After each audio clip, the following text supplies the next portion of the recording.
আসসালামু আলাইকুম রহমতুল্লাহ বারাকাতু। সবাই ভালো আছেন? তো বাংলাদেশের মেধা শেষ হয়ে গেছে। মানে যারা ছাত্র আছে, মানে একটু হইলে আন্দোলন।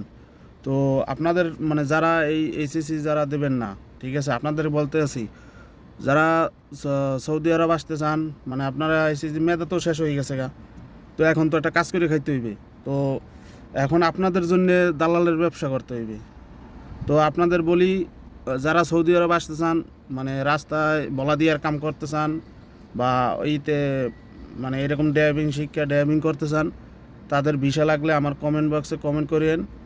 আপনাদের জন্য ফ্রি ভিসা দেওয়া হইবে। ঠিক আছে, আইয়ে কাজ করবেন, খাইবেন আর ঘুমাইবেন। কারণ মেধা তো শেষ। মেধা বাংলাদেশে আর মেধা মেধা নাই। আপনারা একটু হইলে আন্দোলন করেন। পরীক্ষা দিলে সমস্যা কিসের?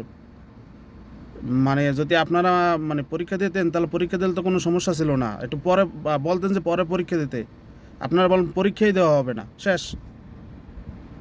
বাংলাদেশের মেধা বলতে এখন নাই। মেধা বলতেই নাই। কোটা কোটা আন্দোলনে আমরা সবাই ছিলাম করছি। এখন আপনারা পরীক্ষা দেবেন না, সচিবালয় যে আন্দোলন করেন, করেন। তো আপনাদের তো মেধা নাই, মেধা শেষ। তো আপনাদেরকে বলি, অত বাংলাদেশের কোনো একটা কাম করেন, আর নাইলে বিদেশ আইসা পড়েন। আর সৌদি আরবের ভিসা লাগলে বললেন, ঠিক আছে, সৌদি আরবের ভিসা দেওয়া যাইবে আনে, যে কোনো ভিসা দেওয়া যাইবে আনে। কারণ ভিসার ব্যবসা করতে হবে আপনাদের জন্যে। বাংলাদেশের মেধা শেষ। তো ভালো থাকেন সবাই।